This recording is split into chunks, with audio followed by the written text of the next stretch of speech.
os machine learning, para inteligência artificial, é uma puta oportunidade para você aprender do comportamento humano, né? Então a gente tem essas duas vertentes aí em relação aos dados que são gerados, por exemplo, se a gente só pensar essa rede social, o Instagram. Não, exatamente, né? E é daí que vem esse novo bordão, né, de que dados são o novo petróleo.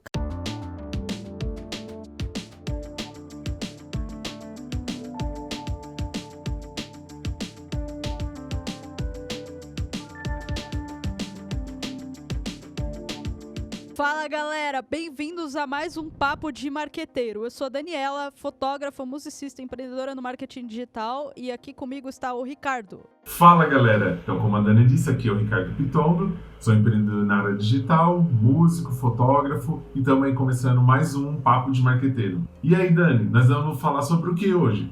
Cara, hoje a gente vai trazer um tema um pouquinho diferente do que a gente trouxe nos outros episódios. A gente falou muito de marketing, muito de pós-pandemia, redes sociais. E hoje a gente vai falar então sobre novas tecnologias como Big Data, Machine Learning, Inteligência Artificial e quanto isso está influenciando, né, o nosso dia a dia e quais são as possibilidades de usos e tudo mais. Muito interessante esse tema aí, que traz uma abertura para vários tipos de empresa, desde a pequena até a grande. A gente consegue trabalhar esse tema de dados com todo tipo de tamanho de empresa. Não, com certeza. Acho que o lema desse século, né, é Data is the new oil. Então, tipo, dados são o novo petróleo, né? Essa foi uma das coisas que eu mais ouvi durante a minha pós-graduação em Big Data.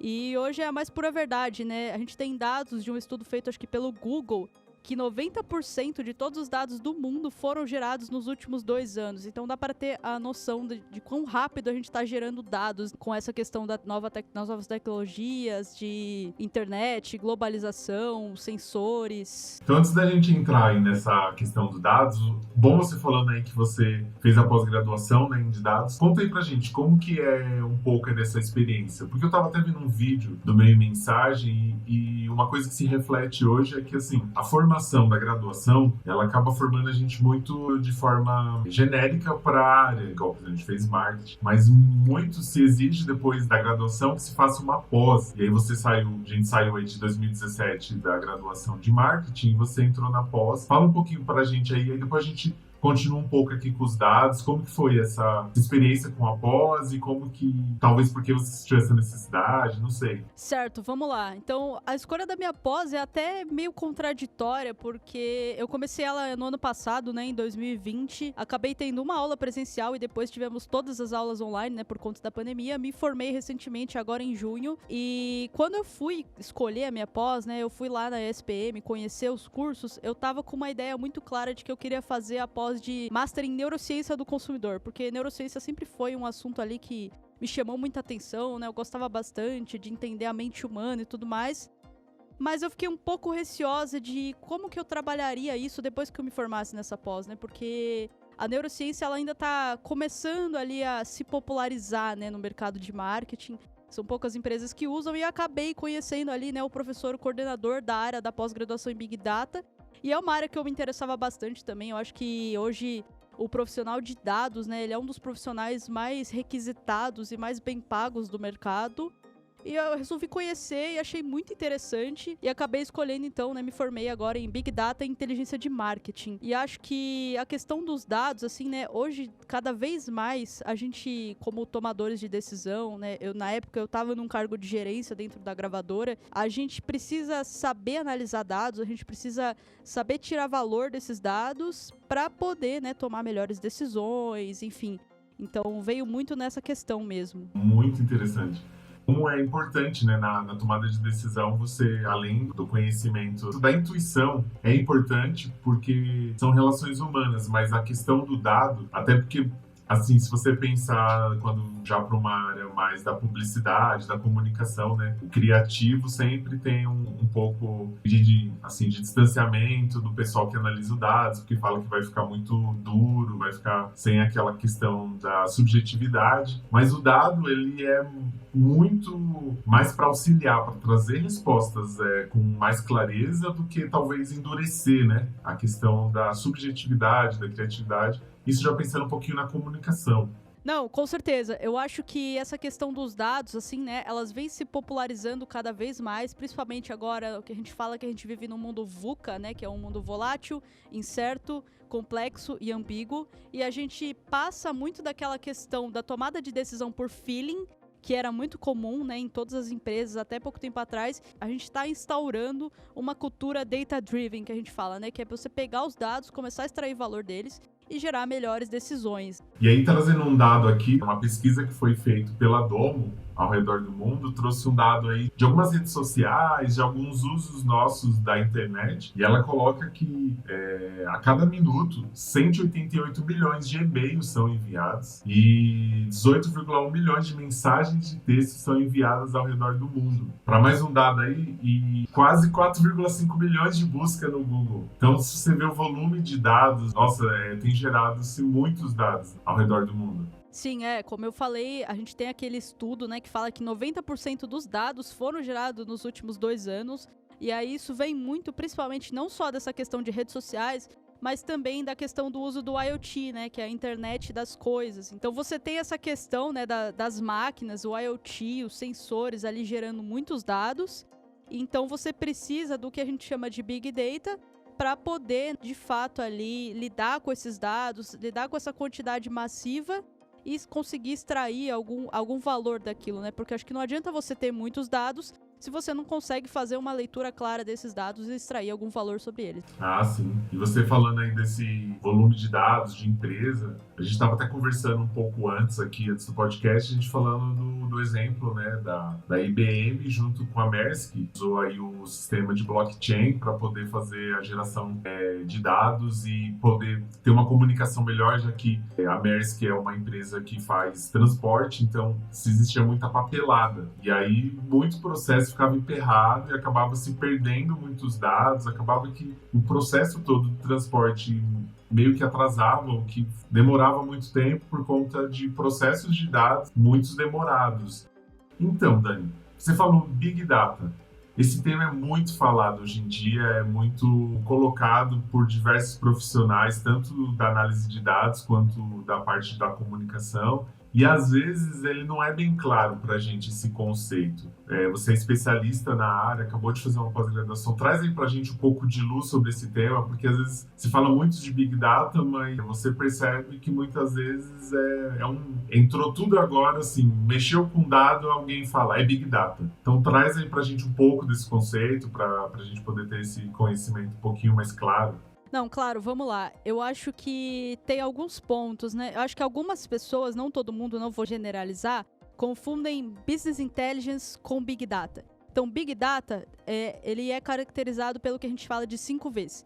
Então, que seria volume, valor, veracidade, velocidade e variedade. Ou seja, você lida com um volume muito grande de dados de diversas fontes, então tem a variedade, né? Vem dados estruturados e não estruturados, ou seja, dados de redes sociais, de sensores, ou dados de planilhas, de tabelas e tudo mais, com uma variedade muito grande, uma velocidade muito alta, como você mesmo já falou, né? São mais de 118 milhões de e-mails enviados a cada minuto, ou seja, é um volume e uma velocidade muito grande.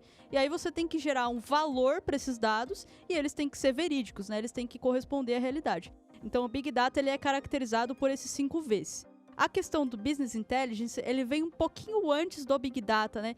Que é a questão ali que a gente tinha em muitas empresas, quando você começa a fazer aqueles dashboards simples, análises estatísticas descritivas, então você começa a fazer correlação entre variáveis, analisar dados passados e entender, né, o que estava acontecendo ali com a empresa e tudo mais. Quando a gente fala de Big Data, a gente fala de um volume muito mais massivo de dados que vai poder te trazer ali muitas outras coisas, além de uma análise, né, de tudo que vinha acontecendo. Você começa a poder trabalhar com a predição, com a prescrição. Então você começa a conseguir prever coisas que podem acontecer a partir de dados passados e dados externos juntos, né? Você faz uma análise de todos esses inputs e começa a trazer novas informações e outras coisas. E aí, então, você usa o Data Analytics para isso, que basicamente, depois que você pega toda essa quantidade de dados, você vai ter que tratar eles, deixar eles de uma forma que você consiga ler, né, que os humanos consigam entender, e a partir daí sim você trabalha o Data Analytics fazendo a análise desses dados. E aí, com todos esses dados, você pode usar diversas tecnologias, né, você pode trazer o machine learning, que é o aprendizado de máquina, inteligência artificial, que são temas aí que estão muito em voga nos dias atuais. Da hora. Você falando aí da inteligência artificial, né, vem logo uma questão aí que muita gente comenta, é sobre, e aí, a máquina será que um dia substitui o homem ou não? Mas aí, antes da gente entrar nesse tema um pouquinho mais complexo Polêmico. e polêmico, vamos então trazer alguns exemplos que a gente estava até conversando antes da nossa gravação aqui do podcast, que é sobre a IBM e a Maersk, que usou aí a tecnologia de blockchain para poder tratar esses dados, já que ela fala que, como é um processo de transporte, né, a Maersk trabalha com transporte na Europa, ela falou que existia todo o processo era feito através de papel, então era papelada, e muitas pessoas que tomavam decisões e fazia com que isso ficava um pouco mais complexo e complicado. E aí essa tecnologia do tratamento de dados aliada ao blockchain veio trazendo aí mais facilidade e trazendo soluções. Fala um pouco o que você pensou a entender um pouquinho desse exemplo. Cara, eu acho que esse é um dos exemplos mais legais que a gente tem ali do uso da blockchain, porque ele trabalha, né, com a cadeia de suprimentos, com o supply chain. E o blockchain, para quem não sabe, é a tecnologia que está por trás do Bitcoin. Ela ficou muito popularizada com o Bitcoin, mas você pode usar a tecnologia do blockchain para outros processos, como é o caso da IBM utilizando ali com a Maersk. A grande sacada do blockchain é que ela é uma cadeia que ela não pode ser quebrada e ela não pode ser alterada. Uma vez que acontece um processo, você nunca vai poder deletar aquele processo. Ele vai gerando o que a gente fala que são pegadas, né, que são os hashes. Então, toda vez que alguma coisa é alterada, isso é mandado para toda a cadeia do blockchain, que valida aquela informação e aí dá prosseguimento ou não. Então, o que eles fizeram? Eles pegaram e eles usaram a blockchain para validar todos esses processos. Em vez de você precisar usar diversos sistemas legados, diversos softwares, você usa a blockchain para fazer essas validações de todo o processo da cadeia de suprimentos. Com isso, você ganha tempo e você tem um histórico, assim, muito verídico, né? Totalmente correto ali de tudo que aconteceu. Então, se você precisar voltar ali, né? Entender, de onde veio essa mercadoria, ou por quem que ela passou, qual que foi a aprovação, tudo isso fica registrado na blockchain. Então, você traz muito mais segurança ali pro processo. E eu vou ser sério pra você, Dani. Blockchain, eu sei que a gente tem que entender, mas eu ainda também acho muito difícil ainda de entender. Eu até conversei um tempo com um amigo meu que é a área de TI, ele tentou me explicar porque, pra mim, o blockchain, no começo, um ano atrás, eu achava que era só pro Bitcoin, que era uma tecnologia foi inventada só para o Bitcoin, que só o Bitcoin usava. Aí, no começo do ano, conversando com um amigo de TI, ele falou, não, isso daí você pode usar para diversas soluções de dados, não só para o Bitcoin.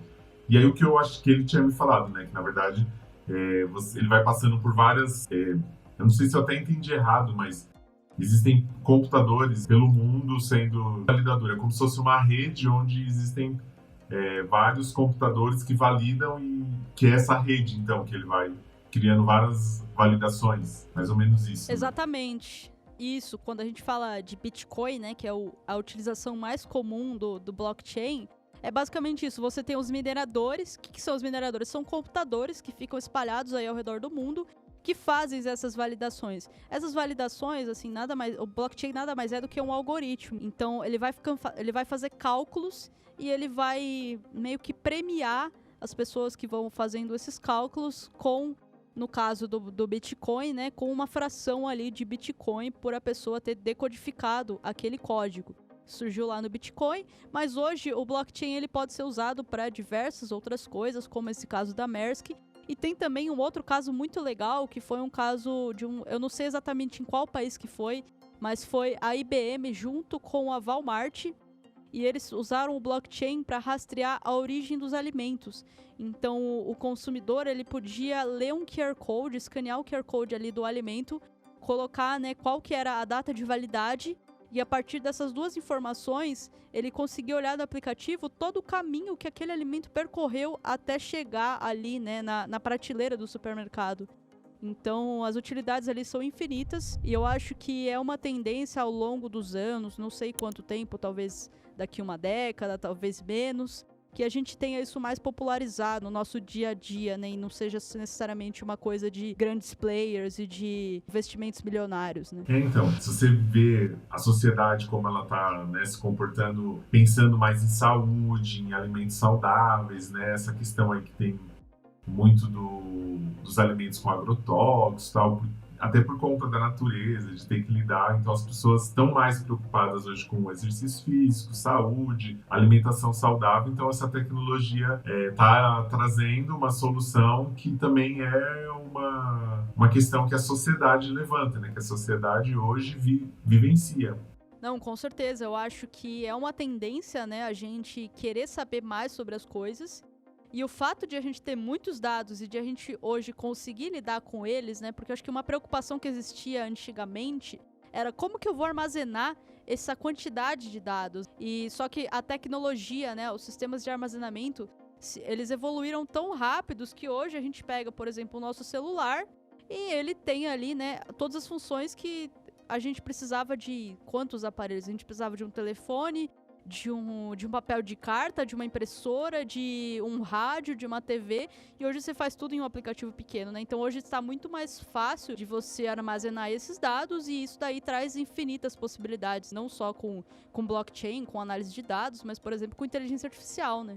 E você falando aí de dados, eu trazendo aqui para a vida comum de novo, você for olhar o celular, tipo, nem muito tempo, sei lá, 5, 8 anos atrás, eles vinham com 16 mega de memória, vinha com, depois foi aumentando, 64. Hoje você vê que se você não tem muita memória no celular, você vai ter poucos aplicativos, ou muitas vezes você vai ter que estar sempre ali fazendo a gerência das suas fotos, dos vídeos que recebe pelo WhatsApp, que é uma rede social.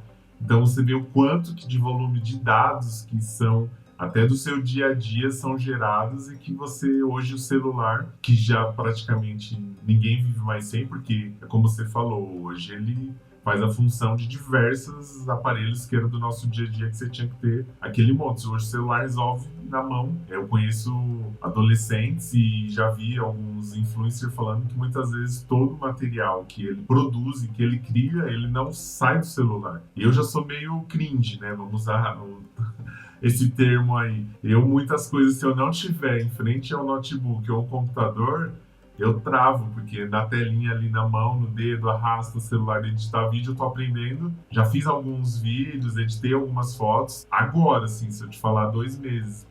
Mas até isso, o celular ele tem até hoje edição de animação, porque ele consegue trabalhar com os dados. De forma, um processador hoje do celular dá conta de muitas funções dentro dele.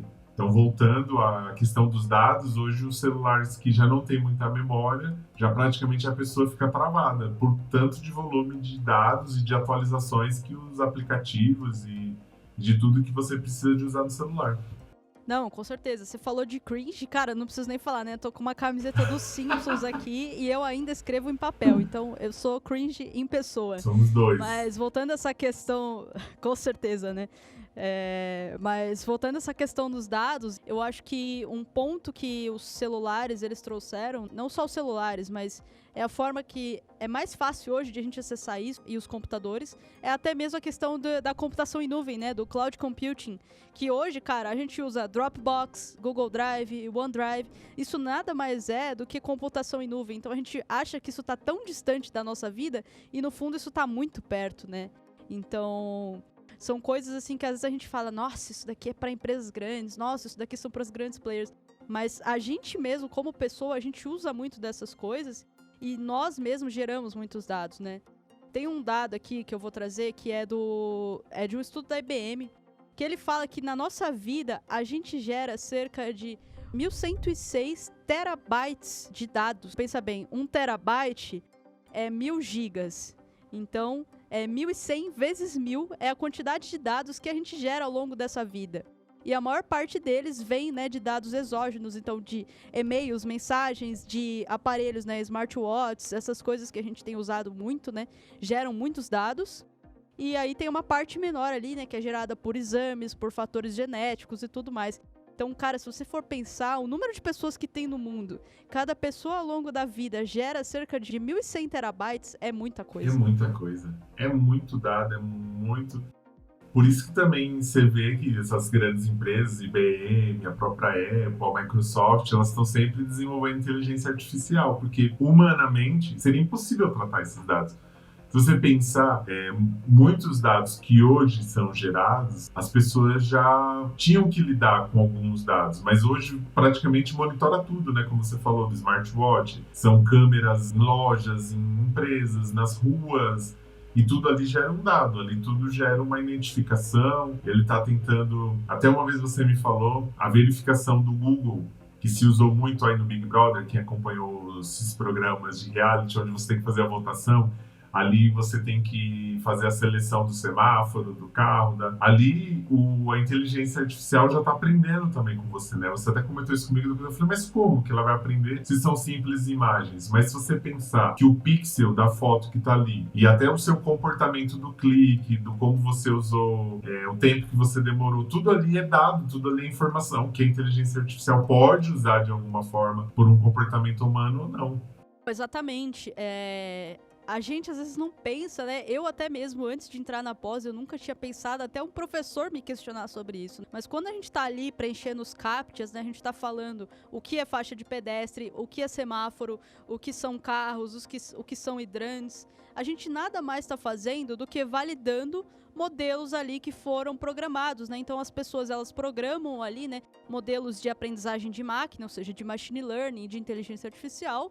E aí, a gente é o teste, né? A gente tá fazendo os testes ali, falando, isso aqui é realmente um semáforo. E você começa a validar aquilo e a inteligência ela vai aprendendo muito mais. E para que isso é usado? Para carros autônomos, por exemplo. Hoje, nos Estados Unidos, você já tem caminhões que andam sozinhos, sem condutores. E tudo isso é possível por conta desse aprendizado de máquina, de inteligência artificial e tudo mais. Eu acho que um tema que tá muito em voga é a questão, né? Como a gente tem muitos dados, cara. Por exemplo, eu tenho um smartwatch. Ele sabe qual que é o meu batimento cardíaco, ele sabe quantos passos eu dei, ele sabe por onde eu andei. E aí vem muito essa questão da LGPD, né? E da GDPR lá fora. Acho que a gente ainda não tá sabendo lidar ainda com esse volume muito grande de dados, né? E para isso a gente tá precisando regulamentar para entender, né, de fato, como a gente vai usar os dados e manter a privacidade das pessoas. Então, para você que não entendeu o que é LGPD, Lei Geral de Proteção de Dados, ela é uma lei brasileira que está para entrar em vigor, que tem a ver com a privacidade dos seus dados na internet. Porque se você pensar o tanto de dados que é gerado e que dados é o novo petróleo, como a Dani disse lá no começo do episódio, então isso tem muito valor para as empresas e muito valor para a gente, que também precisa de ter a nossa privacidade como cidadão. Imagine que tudo for livre para uma empresa. Por exemplo, seu celular, você desbloqueou a câmera ali para o aplicativo utilizar. Se não tiver o limite, ele vai poder acionar a sua câmera quando ele quiser, ou um dado pessoal seu ali de documentação.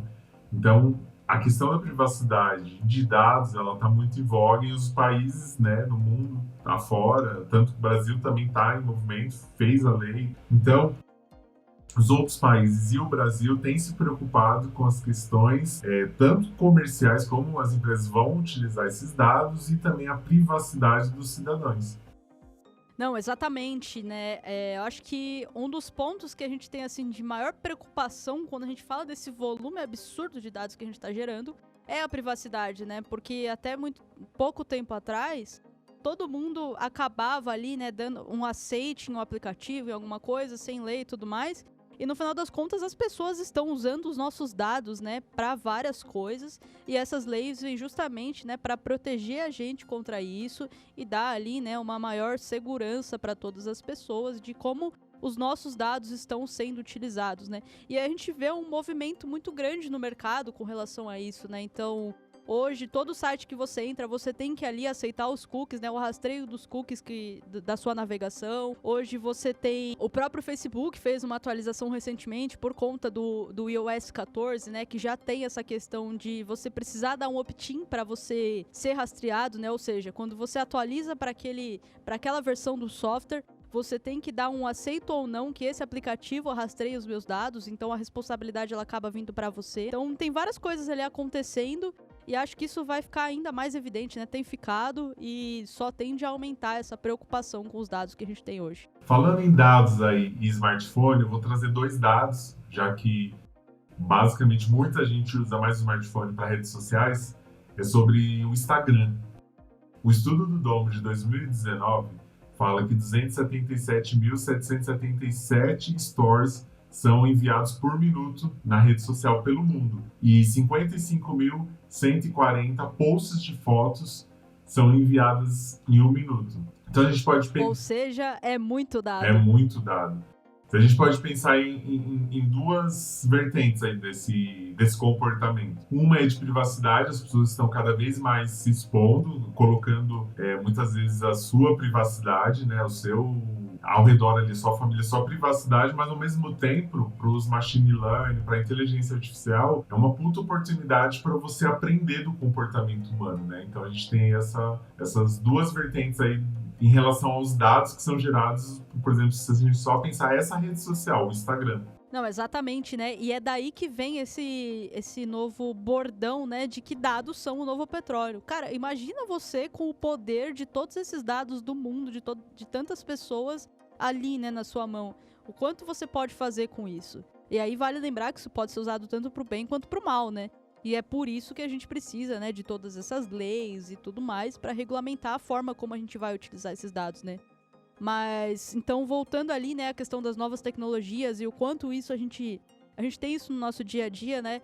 Um caso que eu achei muito legal foi um caso feito aqui no Brasil dessa vez, que foi uma parceria da IBM com a Pinacoteca, onde eles usaram o Watson, que é a inteligência artificial, né, da IBM, para ensinar as pessoas sobre aquelas obras que estavam expostas. Então, eles pegaram o Watson, eles alimentaram o Watson com muitos dados sobre a época daquelas artes, né, de quando elas foram geradas, sobre os artistas que a fizeram e tudo mais, e levaram pessoas que talvez não tinham o hábito de ir para museus, exposições, para interagir com aquelas artes, né? Então a pessoa ia lá, ela tinha um aplicativo de smartphone, um fone ali onde ela ouvia, né?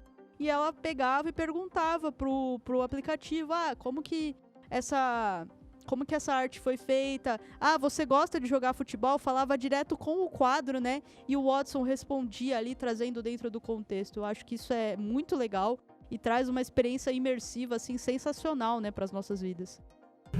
Dentro dessa experiência imersiva, a gente pode aí levar e pensar do quanto a gente se relaciona com os bots através dos atendimentos da empresa, né? Então, o quanto essa inteligência artificial, por meio do bot no atendimento, ele tem entrado na vida do dia a dia. E aí você fala até na experiência ali da Watson, da Pinacoteca, que trouxe todo o conhecimento do autor, da obra, você consegue ver também uma certa diferença nos atendimentos, né? Que antigamente ficava muito nítido, aquele atendimento robótico. Hoje você já consegue ver uma interação do atendimento bot mais humanizado, com mais inflexões, ele consegue interagir melhor. Não, com certeza. Eu acho que, assim, a gente aprendeu a lidar com a inteligência, né? E hoje, cara, a gente usa isso no nosso dia a dia sem nem perceber. A gente chega e fala, ok, Google, marque um compromisso pra mim. A gente chega em casa e fala, ei, Alexia, toca essa música pra mim. Então, a gente tá lidando muito com a inteligência, né? A gente aprendeu e a inteligência artificial, ela se desenvolveu muito, né? Hoje, a gente ainda fala que a gente tem uma inteligência artificial fraca. Por quê? Porque essa inteligência ela é específica demais, então ela é feita para aquilo, né? Então ela é feita para te responder aquilo. Em algum momento, provavelmente, a gente vai ter uma inteligência artificial muito mais forte, que vai ter muito mais usos ali, né, e tudo mais, e aí começa todo aquele debate, né, de se como a gente vai lidar com os robôs, se eles vão substituir a gente, como vai ser, e acho que é um assunto aí que dá vários insights, né? Você falou, são várias inteligências específicas. Talvez quando eles encontrarem um meio de se cruzar essas inteligências, né, para que ela possa fazer várias coisas ao mesmo tempo, e aí nesse debate, né, será que um dia a gente vai conseguir, ou se é necessário conseguir chegar nisso, a que a máquina consiga gerar sentimento, que aquela informação que ela recebe, ela vai conseguir reagir a uma informação de forma que gere sentimento, porque eu acredito, né? Esse é o meu ponto de vista, talvez de leigo, pensando não tanto tecnicamente, que ainda muito do que diferencia é a subjetividade e o sentimento, a emoção que o ser humano consegue, através de uma informação que ele recebe, fazer o processamento daquela informação, e aí ele tem filtros que são de emoções, filtros que são de subjetividade, que eu acho que a máquina ainda, não sei, talvez eu esteja falando até besteira, talvez a máquina já esteja nesse ponto, não sei. O que você pensa, né? Eu acho que assim, na verdade, em termos tecnológicos, em algum momento sim, a gente consegue chegar a esse nível de inteligência, né? A gente já vê que o Watson hoje, ele consegue fazer uma conversa tão natural que às vezes você nem sabe que você tá falando com um robô, né? Mas o que a gente percebe é que no fundo, nós humanos, a gente quer um Jarvis, né? A gente quer uma pessoa ali, uma inteligência no caso, né? Um robô, pra você mandar e ele fazer. Porque imagina, se você cria uma inteligência que ela é igual a um humano, você chega e fala: "Ei, Jarvis, lava a minha louça". Ele vai falar: "Não, não quero". Não é isso que você quer. O humano, ele quer uma empregada. Ele não quer uma inteligência que pense como humano, que reclame como humano, sabe? Porque senão aquilo ficaria indomável, né? Então, no fundo, eu acho que... Exato, eu acho que em termos tecnológicos, sim, a gente até consegue chegar nisso, mas eu não sei se é o intuito. Porque, no final das contas, a gente... é meio egoísta nesse ponto, né? Mas a gente quer ali usar o robô pra fazer o que a gente não quer. E se o robô ele puder pensar como humano, ele também não vai querer fazer isso, né? E ele vai acabar dominando a gente. Então é bastante polêmico esse tema. Pensando nisso daí que você coloca que o humano ele quer uma inteligência artificial ou um robô que faça aquilo que ele não quer, a gente já pode trazer para as indústrias, que também não é muito nosso campo, mas que dá para a gente refletir. Talvez os robôs, como já tem acontecido em muitas indústrias, né, ele venha substituir aqueles serviços repetitivos, aqueles serviços ou pesados, que às vezes o humano ele pode talvez controlar o robô, não sei. Pensando nessa lógica que você falou, né, que o humano até é egoísta, ele quer um robô para fazer aquilo que é chato, que é cansativo do dia a dia, da vivência, da convivência do ser humano. E acho que nas indústrias, se pensar nesse sentido, os robôs têm substituído talvez esse tipo de trabalho. Mas não sei se vai substituir outros tipos de trabalho, porque é que nem você falou, na verdade o que a gente mais quer é essas questões de trabalhos rotineiros, pesados, que realmente se o robô fizer não muda muito em sentidos amplos a vida de um ser humano. Sim, no fundo é isso, né? A gente quer um Jarvis ali pra fazer as nossas tarefas, mas essa questão da indústria que você colocou, né? Eu tive uma experiência recente trabalhando numa startup que lidava diretamente com a indústria, né? E aí tive a oportunidade de conversar com alguns profissionais ali que trabalham muito com transformação digital, com indústria 4.0. E a gente vê que existe muito aquela pergunta: mas a indústria 4.0 vai matar os empregos? Cara, não. A indústria 4.0 ela não mata os empregos, só que os empregos precisam mudar. Assim como a gente comentou anteriormente lá, que o marketing precisa se atualizar, né? E se adaptar à nova sociedade, os empregos também. Então, não é que os empregos vão morrer, só que os empregos vão mudar. Então, a gente precisa trabalhar com a capacitação das pessoas, porque, como você bem colocou, os robôs, eles estão entrando ali, né, nessa questão da automação industrial, indústria 4.0, em funções que são muito ruins para os humanos, né? Funções ali que acabam ocasionando lesões por repetição, às vezes funções ali que são perigosas, que o humano ele pode estar suscetível a uma máquina ali que falha, que dá algum problema, que pode causar um acidente. E hoje você consegue colocar os robôs para fazer isso, né? E quando você coloca os robôs para fazer isso, você ganha produtividade, né? Porque você não precisa ali... O robô ele não precisa descansar, né? Diferente do humano, que precisa descansar, que precisa ter lá as suas pausas programadas e tudo mais. E você consegue usar esse humano, né? Alocar ele melhor. Porque você consegue colocar esse cara para pensar. Ele para de ser um executor e ele começa ali, né, a de fato pensar e executar o que nós fazemos de melhor, né? O que difere a gente dos outros animais é justamente a nossa capacidade de pensar, de criar, de tomar decisão, né? Então, essa questão dos empregos, na verdade, o que a gente precisa é investir em capacitação. Para que quando os robôs chegarem, hoje ainda é muito caro se você trazer robô para o Brasil, né? São poucas as empresas que usam. Mas quando a gente tiver esses robôs, a gente aproveitar toda essa mão de obra para fazer mais ainda, né? Para ela pensar e para ela executar coisas diferentes que não é meramente aquele trabalho, né, de apertador de parafuso. Em sentido mais amplo, eu acho, principalmente se a gente pensar no Brasil, isso, se um dia acontecesse, que eu não sei se pode acontecer em todas as áreas, mas demoraria muito, porque as tecnologias, infelizmente, hoje demoram de ser disseminadas no Brasil. Fica muito preso durante muito tempo em empresa grande e depois que isso vai disseminando. Mas eu acho que não vai acabar, porque assim, o robô ele não vai ter esse... Eu acho que não vai chegar ao ponto do Matrix, nesse sentido, de que o robô vai ter um domínio. Eu acredito que não. E se isso acontecer, vai levar muitos anos, mas eu acho que o humano ele vai ter que realmente ser alocado para áreas mais criativas, né? Vai ter que pensar novos jeitos de um humano se capacitar. Até se você pensar, muitas graduações, hoje em dia, elas estão desatualizadas, elas não estão mais formando para esse sentido mais amplo, do sentido em que não vai ter jeito, a tecnologia está aí, os dados estão aí, a inteligência artificial está aí.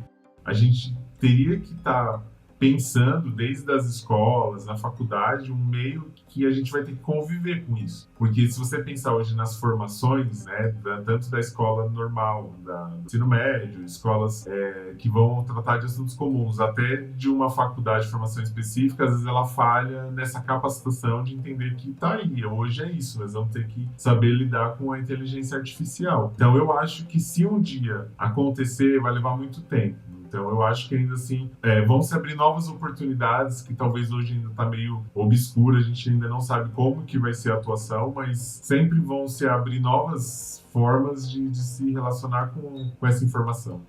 Então, e aí, o que você acha? As máquinas vão substituir o ser humano? Se você está assistindo aqui no YouTube, comenta logo abaixo aqui e aproveita, já vai comentar, se inscreva no canal, ativa o sininho, para você receber todas as atualizações que a gente for fazendo nesse canal. E Dani, a gente vai falar das nossas redes sociais. Além de se inscrever e ativar o sininho, não esquece de deixar o seu like e também procura a gente lá nas redes sociais e comenta aí o que você tá achando dos nossos podcasts. Você me encontra no Instagram como @dani.tm e você, Rick, como a gente encontra nas redes sociais? Você vai me encontrar como @RicardoPitondo_MKT. Então é Ricardo Pitondo Marketing. Então acho que a gente vai ficando por aqui hoje. A gente trouxe aí um pouquinho das novas tecnologias, dados, inteligência artificial, machine learning, como isso tudo, né, tá influenciando o nosso dia a dia.